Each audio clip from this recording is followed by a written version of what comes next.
Lot 320A is Robert Mapplethorpe's study of Ken Moody. Robert Mapplethorpe, in some ways, is seen as the bad boy of the art world. He's associated with homoerotic images, S&M images, but in truth, Robert Mapplethorpe was a very refined and very sophisticated artist whose body of work spans a whole variety of genres. And one of the areas that he was most sophisticated at was rendering the male nude, a subject close to his heart. And I think in this image, we see Ken Moody as a very handsome, as a very male figure in terms of musculature, in terms of body beautiful, but he's holding a flower. And of course, Mapplethorpe is also best known for his floral still lifes and studies. And so the idea of introducing the flower with a male nude is something that, to me at least, says that he's wryly reflecting on the fact that we're all part male and part female, that our energies draw from feminine and masculine energies. And just the way he's holding this flower aloft, it's almost a worshipful stance. A consummate artist, Mapplethorpe was not satisfied with simply making the print. He was also concerned with how the photograph was going to be displayed. And so he worked with a framer, developing a particular style of frame. And this image, this print, I should say, is in the original Mapplethorpe frame.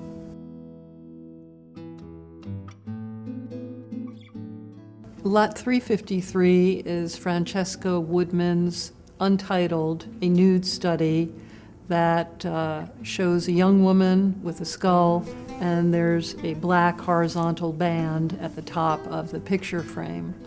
Francesca Woodman made photographs of herself from the age of 13 until her suicide at the age of 23. She was an artist who emerged in the 1970s as the feminist era began to articulate itself, and her images are very sophisticated explorations of her own psyche and the female body. What I find so extraordinary about this image is that on the one hand, it would be very simple to say this presages her death. But I think that understanding how women relate to their bodies and the complex emotions that all of that brings up, the attendant conflicts and ambiguity, is something that maybe only a woman would understand. But to look at this image and to recognize that it was done by a very young artist during a period when these kinds of explorations were encouraged. In this image, we see an artist, we see a model. Woodman used herself in her images in many instances because she said she was readily available. She also worked with a number of different models, but there's an intimate nature to her pictures that almost has a snapshot aesthetic to it. And one could say that there's also a performance element to her photographs that she is documenting in this body of work. But in terms of the 1970s and the kind of synthesis of modernism and feminism, she is one of the most forceful and engaging artists of that period.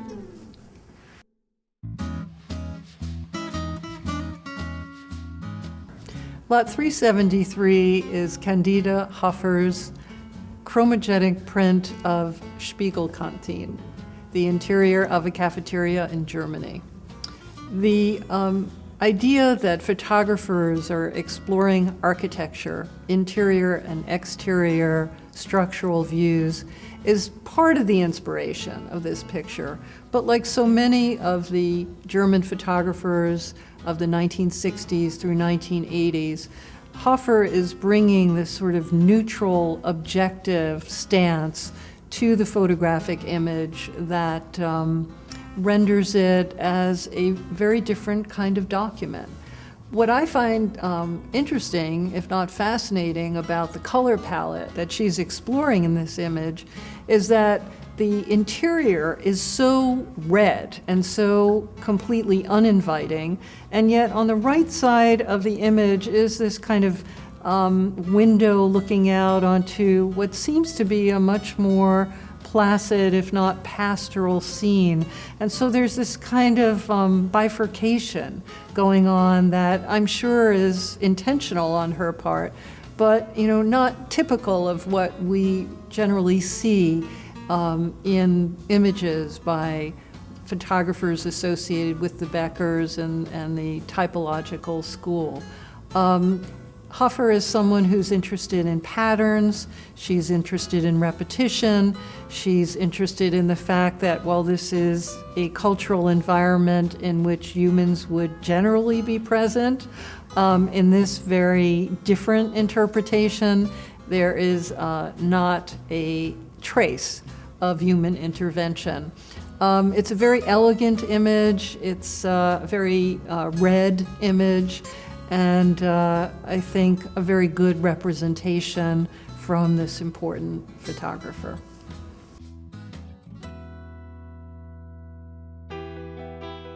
These are only a few of the examples we'll be selling in our October 21st photographs auction.